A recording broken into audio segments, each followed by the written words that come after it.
ఇల్లు కావాలి, ఇల్లు కట్టియాలని అంటారు. తప్పకుండా మన కాంగ్రెస్ గవర్నమెంట్ కాబట్టి నేను సీఎం రేవంత్ రెడ్డి గారితో మాట్లాడి ఇతనికి ఒక ఇందిరమ్మ ఇల్లు సీఎం రేవంత్ రెడ్డి గారితో మాట్లాడి ఇందిరమ్మ ఇల్లు వచ్చే ఏర్పాటు నేను చేపిస్తాను. ఓకే, ఇక్కడ రేవంత్ రెడ్డి గారు పంపండి ఇది. Okay, right.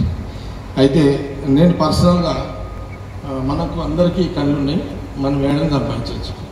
ఇదానికి అవకాశాలు సంపాదన చాలా ఉండదు. ఎట్లన్నా ఎప్పుడైనా ఇట్లా రేర్ కార్యక్రమాలు ఉంటేనే ఇతనికి అవకాశాలు ఉంటాయి. కాబట్టి పర్సనల్గా నేను ఇతనికి ఒక 5 లక్షల రూపాయలు ఇస్తున్నాను.